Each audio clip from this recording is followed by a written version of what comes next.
Allora, buongiorno a tutti amici di Fight Tank. Oggi siamo qua per un nuovo video e in particolare un video sulla fotografia, tematica che ci appassiona, voi lo sapete, ci piace produrre contenuti di qualità riguardo il mondo degli acquari chiaramente, e quindi oggi abbiamo pensato di, condividere quella che è un po' la nostra esperienza in tutti questi anni, perché ormai sono anni di fotografia, con tutti voi, sperando che questo possa esservi utile, che possiate trarne qualche suggerimento, qualche consiglio per migliorare le vostre foto. Vista la vastità della tematica e la quantità sconfinata di cose da dire, abbiamo deciso di dividere questo percorso in 3 video, quindi avremo un primo video sulla parte teorica, vedremo un po' di concetti generali che ci serviranno per capirci, un secondo video sulla pratica in cui nel pratico andremo a scattare delle foto e infine un ultimo video dove faremo la post-produzione. Io sono Andrea, mi occupo della fotografia per Fight Tank, quindi sono io che faccio le foto solitamente e oggi vi accompagnerò in questo viaggio, ovviamente come sempre dopo la sigla.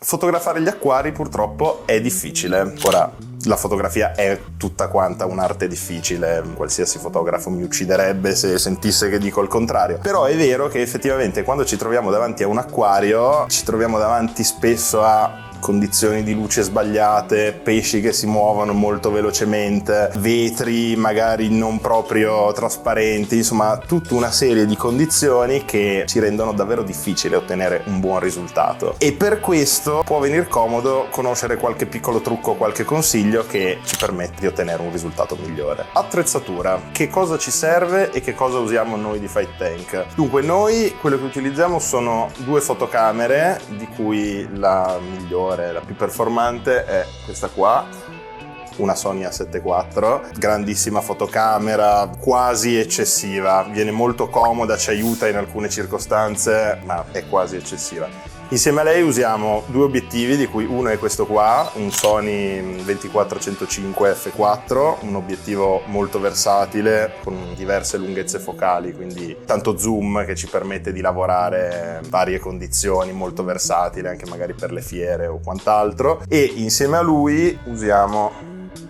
quest'altro, questo è un Sigma 105 mm macro, molto specifico, molto nitido, viene buono per un sacco di cose, ma in particolare ovviamente il suo campo sono le macro. Tutta questa attrezzatura è bellissima, fantastica, può anche un po' spaventare chi magari non si dedica a questo costantemente, ma non c'è da preoccuparsi perché per fare foto anche di ottima qualità tutto quello che ci basta è uno smartphone come questo, che faccia delle buone foto chiaramente. Tutto quello che diremo da qui in avanti è applicabile tanto a una fotocamera professionale, non professionale, entry level o di alta gamma, tanto agli smartphone, a condizione che abbiano alcune funzionalità base che adesso vedremo. Stavo facendo le foto dei conigli, guarda che bella!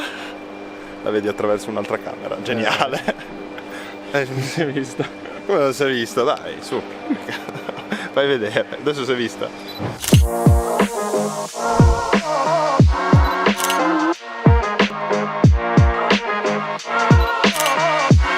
Quindi entriamo un po' nel pratico. Che cosa dobbiamo fare? La primissima cosa che personalmente mi sento di consigliare, che è quasi un prerequisito, è scattare fotografie in RAW. Che cosa significa? Quando noi fotografiamo normalmente la fotocamera, che sia un cellulare o una fotocamera vera, cattura tutta una serie di informazioni che vengono impresse una volta sulla pellicola, oggi sul sensore, e queste informazioni sono molte più di quelle che servono effettivamente a visualizzare la foto finale. Ci sono tutta una serie di dettagli che nella foto che noi andiamo a vedere non si vedono, che però la fotocamera cattura lo stesso. Questo concetto è fondamentale. Scattare in RAW significa andare a catturare l'immagine con tutti quei dettagli e conservarli, non andarli a perdere come una fotocamera fa quando scattiamo normalmente. Questo che ci serve? Ci serve perché poi in post-produzione abbiamo una libertà enorme per quanto riguarda le regolazioni. Per esempio, tutte le parti delle vasche più in ombra, se scattiamo in RAW riusciamo a recuperarle, riusciamo a illuminarle di più. Con una fotografia normale compressa in JPEG JPEG, sono quelle standard che si fanno abitualmente, questa cosa non sarebbe possibile. Quindi, prima cosa, scattare in RAW. Lo possono fare tutte le fotocamere, lo possono fare i cellulari di media o alta gamma, per questo prima dicevo serve un cellulare buono. Cerchiamo nel menu l'impostazione, la attiviamo e lì siamo a posto. Scusa, so che dovevo dire qualcosa di divertente, ma mi serviva questa informazione.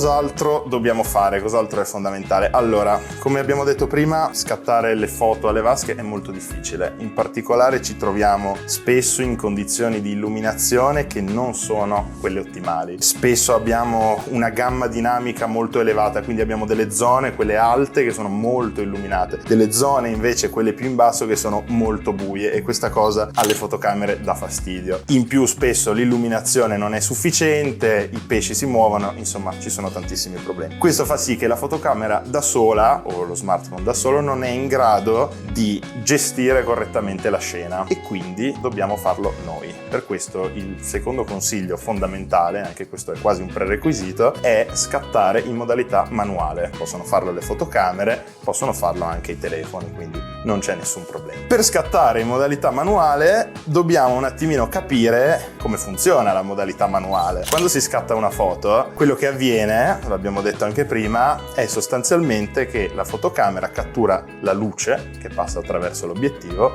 e la imprime un tempo sulla pellicola, oggi su un sensore. Quello che noi facciamo in modalità manuale è controllare quanta luce e come passa attraverso l'obiettivo e viene impressa nel sensore. E per fare questo abbiamo 3 parametri che possiamo regolare. Ora, non entreremo proprio nel dettaglio, non saremo troppo tecnici perché sennò stiamo qua tutto il giorno, però diamo un'infarinatura, spieghiamo un attimo che cosa sono, in modo tale che tutti poi riescano a seguire anche la parte successiva del video. Allora, quali sono questi 3 parametri? Parametro numero 1, apertura del diaframma. Il diaframma è un piccolo foro che c'è all'interno dell'obiettivo, che si apre e si chiude, controllato dalla fotocamera, e controlla quanta luce passa attraverso l'obiettivo. Più aperto, chiaramente passerà più luce, più chiuso passerà meno luce. Secondo parametro, il tempo di esposizione. Quando noi scattiamo una foto, noi sappiamo che c'è una tendina, si chiama, ovvero una sorta di tappo, potremmo chiamarlo, che all'inizio chiude il passaggio della luce, quando scattiamo si apre e poi si richiude. Il tempo in cui questo otturatore rimane aperto determina anche lì quanta luce effettivamente riesce a raggiungere il sensore, quindi un tempo più lungo, che può arrivare anche a diversi secondi in alcuni casi particolari. Se l'otturatore sta aperto tanto tempo, entra molta luce, la foto sarà più luminosa.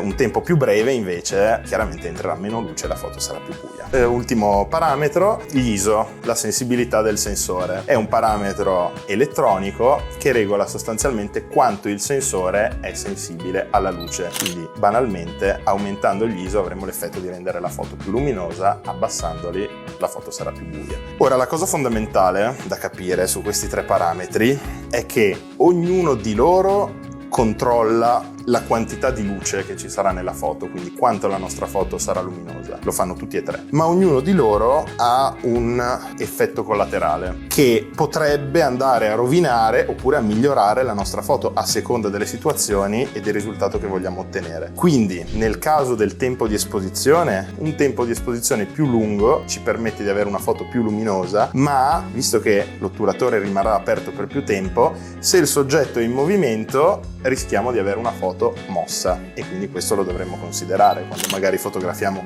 un corallo che sta fermo o dei pesci che si muovono. Il diaframma, un diaframma più aperto ci permette di avere una foto più luminosa, anche qui, ma un diaframma più aperto diminuisce la profondità di campo, ovvero quella parte della scena in profondità che è a fuoco. Quindi un diaframma molto aperto, magari nel caso di questa inquadratura metterà a fuoco bene la mia faccia, ma avremo uno sfondo dietro molto sfogato. Un diaframma molto chiuso, al contrario, la fotocamera riuscirà a mettere a fuoco sia la mia faccia e sia lo sfondo. Anche qui, in base al risultato e a cosa stiamo fotografando, prenderemo decisioni diverse. Gli ISO, e qui l'effetto collaterale è molto semplice, sostanzialmente rovina un ISO troppo alto, seppur renda la foto più luminosa, la rovina, perché va a introdurre quello che si chiama rumore, ovvero quell'effetto, quella grana, quell'effetto a puntini. Quindi è chiaro che anche nel caso degli ISO, quando ne avremo bisogno tenderemo ad alzarli, ma non potremo mai alzarli troppo, onde evitare di rovinare la nostra foto. Il perfetto bilanciamento tra questi tre parametri è quello che determina, una delle componenti che determinano la buona riuscita di una foto, soprattutto nel caso di una foto di acquario. Come inizia la giornata oggi? Sono stanco, Ok. sonno. Però guarda che bei bonsai. In mano un'attrezzatura da 15 kg.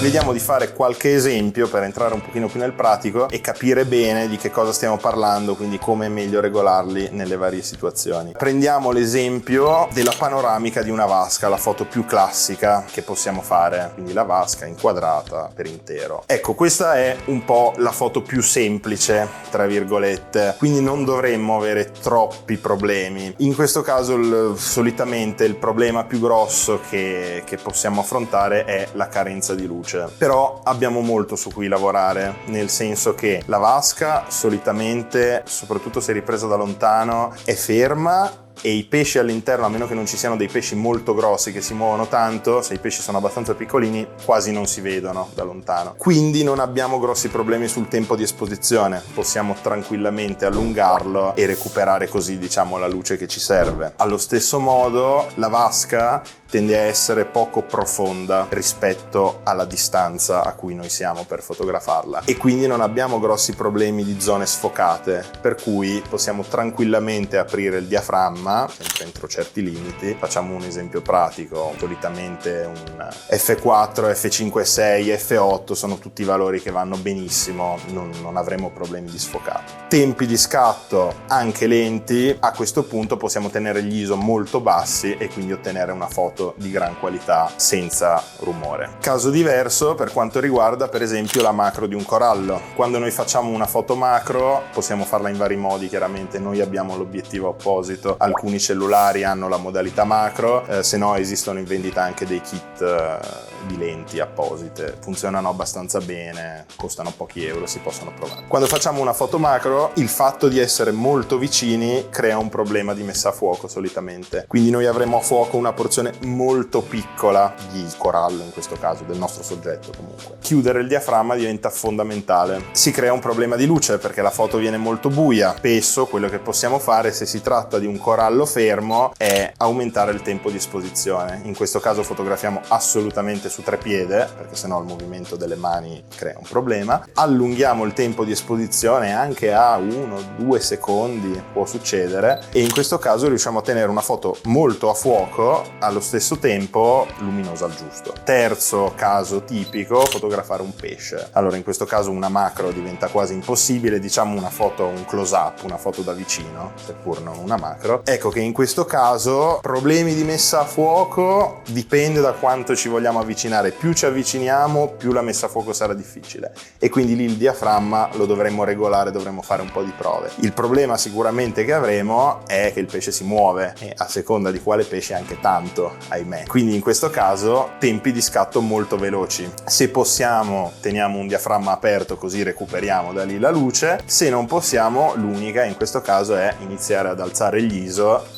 Noi normalmente fotografiamo sempre agli ISO minimi possibile, che per la Sony sono ISO 100. In questo caso potremmo dover alzare a 400, 800, 1600, lì dipende anche molto da quanto la fotocamera lo tollera. La Sony in questo è molto brava, uno smartphone, ecco lì potrebbe cominciare a faticare parecchio.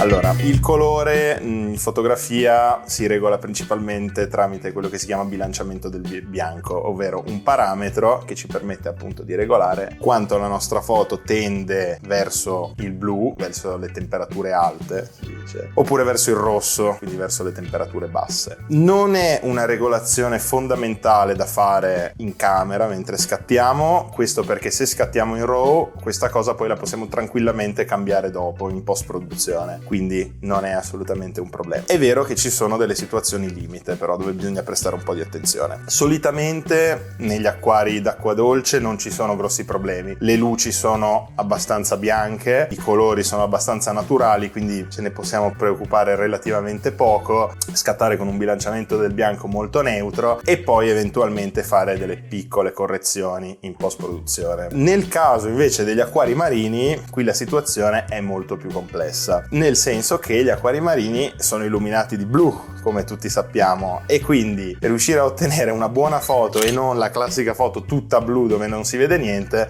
non è così semplice. Quello che suggeriamo di fare è, se possiamo, regolare l'illuminazione della vasca, la plafoniera, su una tonalità non eccessivamente blu, quindi una tonalità abbastanza sul bianco. Dopodiché lavorare dalla fotocamera o dal telefono appunto sul bilanciamento del bianco, facendo varie prove, trovando l'impostazione migliore. Comunque andiamo su una temperatura molto bassa, quindi attorno ai 4000 Kelvin per dare un punto di partenza. Questo fa sì che la foto diventi un po' più rossiccia e questo va a compensare appunto il blu della vasca. È vero però che ci sono delle situazioni in cui o vogliamo esaltare particolarmente il colore di alcuni coralli, perché a noi piacciono i coralli belli colorati, belli verdi, belli rossi, oppure semplicemente delle situazioni in cui non abbiamo il controllo sull'illuminazione della vasca, quindi per esempio se siamo a una fiera, in un negozio, insomma ci sono mille situazioni. Quello che succede spesso è che la vasca è illuminata di blu in maniera fortissima, proprio una luce blu elettrico, questo appunto per esaltare il colore del corallo. Questa cosa però purtroppo nella fotocamera non rende bene. Quindi in questi casi quello che possiamo fare, quello che possiamo usare sono le lenti arancioni. Allora, su questo argomento potremmo parlare 2 ore. Noi ne abbiamo provate tantissime e ce le abbiamo qua a testimoniarlo, ok? E sono solo alcune queste qua, tra l'altro. Ce n'è di tantissimi tipi. Queste sono le classiche, quelle per cellulare che vendono nei kit a pochi euro, bene o male fanno il loro lavoro. Queste qui sono tutta una serie di prove che abbiamo fatto facendo acquisti spudorati su Amazon, perché ovviamente quelle lì piccole sulle fotocamere non vanno bene e questo era un problema, quindi ne abbiamo provati di tutti i tipi, compresa questa Tiffen fatta arrivare dall'America, pagata un sacco di soldi, e non ce n'è una di queste che va bene, perché oltre a non essere la tonalità giusta sono anche dei colori troppo accesi e quindi snaturano completamente la foto, insomma un disastro. Quello che ci siamo ridotti a fare per un certo periodo è questo, cioè la soluzione migliore che abbiamo trovato è questa qui. Questo è l'inserto arancione della lente, quella che si monta sul vetro degli acquari, con sopra appunto il suo inserto, per vedere meglio i coralli. Ci siamo ridotti a usare questa, prima tenendola a mano, scomodissimo, e poi ci siamo fatti fare questo arnese qua apposta da un tornitore, dove appunto questa ci si infila dentro, precisione notevole, e poi questo si avvita sulla fotocamera. Abbiamo dovuto lavorare con questa roba qua per penso 1 anno. Sì, funzionava, sì, faceva bene o male il suo lavoro, però non è che fosse proprio una gran soluzione, anche perché la lente stessa, tra l'altro una plastica molto molto fragile, già tutta rigata, insomma non il massimo. Per fortuna sono arrivati i nostri amici di Arto in nostro soccorso, che ci hanno dato da provare, e Dio mio, meno male che l'hanno fatto, questa meraviglia. Questa è una lente che fanno loro, è fatta come Dio comanda, di ottima qualità, l'esterno è alluminio, la lente non è vetro, è resina, ma è molto molto resistente. Questa è perfetta, non ha un graffio ed è un po' che la usiamo. Il colore è quello che serve, i risultati, Dio mio, vengono come Dio comanda, e soprattutto, signori di Arto, grazie, perché questa lente è larga 77 mm. Questo fa sì che nel nostro obiettivo, che guarda caso è esattamente di 77 mm, noi ci abbiamo montato anche un adattatore magnetico, perché così ci piace fare i fighi. va su così. Ovviamente il fatto che sia così grande è utile non solo per il nostro obiettivo che ci calza a pennello, ma anche perché così possiamo metterla su qualsiasi obiettivo, qualsiasi telefono, qualunque cosa. Vendono gli adattatori. Nel kit che vendono c'è anche l'adattatore per telefono che copre non solo una fotocamera ma anche 3, 4, 5, tutte le fotocamere dei telefoni di oggi. Insomma, finalmente una roba fatta come Dio comanda. Grazie di nuovo. Allora sì, c'è tutta una questione legata alle lenti colorate, c'è a chi piacciono, c'è chi dice che snaturano i colori, che è meglio non usarle, insomma ci sono tante scuole di pensiero. Ora uno giustamente fa le scelte che crede, le scelte che ritiene giuste. Nel nostro caso accelerano un sacco il lavoro perché ci permettono di avere un risultato già buono e pronto in camera senza smanettare troppo dopo, e in più certe volte veramente le vasche sono troppo blu, non possiamo farci niente e quelle sono l'unica soluzione, quindi noi le usiamo, se voi volete le usate e chi non piacciono non le usa. Stai lavorando, Gero? No, sto trasferendo i file, in realtà non sto facendo niente. Ho appena finito.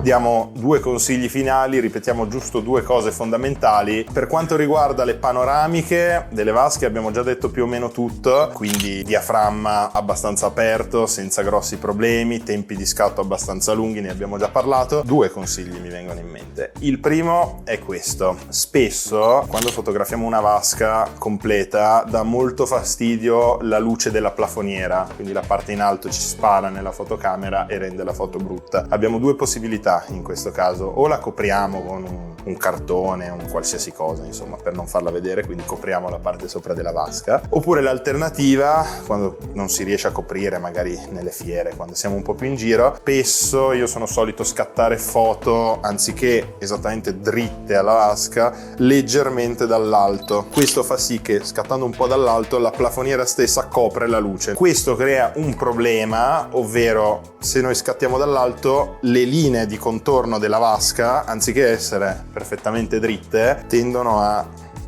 stortarsi leggermente, e questo non è bellissimo. Si può in parte sistemare in post produzione, però un consiglio, un accorgimento che possiamo adottare mentre fotografiamo è utilizzare una focale più lunga, ovvero banalmente lo zoom. Questo però attenzione se parliamo di zoom ottico, oppure nel caso dei cellulari magari c'è una modalità 2x, 10x molto spesso, quindi una lente diversa. Non parliamo assolutamente di zoom digitale, questo non ci aiuta in nessun modo. Usando appunto quindi una focale più lunga, quello che succede è che anche se siamo leggermente storti riusciamo ad ottenere delle linee che sono quasi dritte e quindi poi molto più facili da raddrizzare in post produzione. L'altra accortezza, l'altro accorgimento, anzi questa è quasi una tecnica, diciamo, che possiamo usare. Ci sono delle situazioni di vasche particolarmente difficili da fotografare in cui la gamma dinamica è eccessiva, veramente eccessiva, quindi abbiamo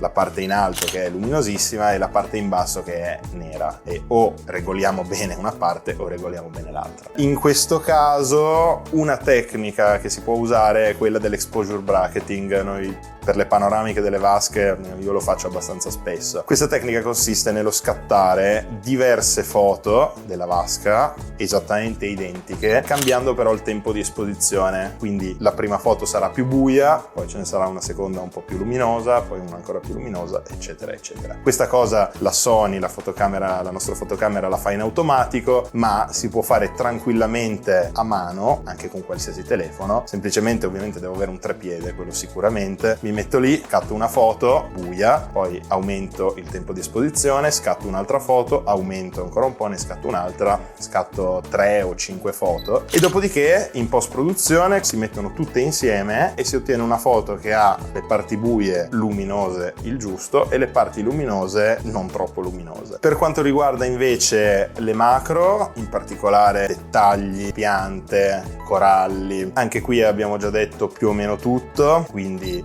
diaframma molto chiuso in questo caso perché abbiamo bisogno di profondità di campo, altrimenti è tutto fuori fuoco. Tempi di esposizione abbastanza lunghi se possibile per recuperare la luminosità che perdiamo chiudendo il diaframma. Un accorgimento che possiamo avere soprattutto per quanto riguarda gli acquari marini, è spegnere le pompe di movimento. Se dobbiamo fotografare coralli, magari LPS, oppure dei molli che tendono a muoversi quando c'è corrente, questo ci impedirebbe di tenere un tempo di scatto lungo perché la foto verrebbe mossa. Spegnere le pompe di movimento aiuta, i coralli stanno perfettamente fermi, spegniamo tutto e così riusciamo ad alzare il tempo e ottenere una foto nitida e allo stesso tempo a fuoco. Infine, per quanto riguarda le foto più da vicino, i close-up di pesci o animali che si muovono in generale, anche qui l'accorgimento fondamentale è il tempo di esposizione molto veloce in questo caso per evitare il mosso. Dopodiché sugli altri parametri, ISO e diaframmi, facciamo delle prove per trovare la giusta quadra. Qui quello che è molto importante è la messa a fuoco. Cerchiamo di capire dalla nostra fotocamera o dal nostro telefono se c'è magari una modalità di tracking che quindi becca il soggetto e lo segue anche se si muove. Questo ci facilita un sacco le cose. L'altra cosa che aiuta un sacco è usare la raffica. Lo fanno le fotocamere anche qui e lo fanno anche i telefoni. Semplicemente si tiene premuto il pulsante di scatto dopo aver abilitato l'opzione e il telefono alla fotocamera scatta tantissime foto una dietro l'altra. Questo ci aiuta un sacco perché facendone tante riusciamo a beccare magari l'animale proprio nel momento giusto, nel momento in cui è perfettamente a fuoco, nel momento in cui magari sta facendo qualcosa, sta mangiando, sta facendo qualcosa di particolare.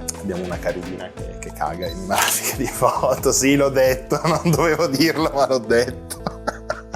Se avete dei dubbi o delle domande, qui sotto ci sono i commenti fatti apposta, quindi scriveteci, noi faremo di tutto per cercare di rispondere. E se il video vi è piaciuto, ricordatevi di lasciarci un like e di iscrivervi se non siete iscritti, così ci spronate a fare i prossimi episodi della serie. E noi ci vediamo al prossimo video dove vedremo la parte pratica, quindi materialmente andremo a vedere un po' come scattiamo le foto. Ciao a tutti e alla prossima volta! Open eye, feel the waves cut through me, hypnotized by the sounds I'm breathing in. Hold tight, can't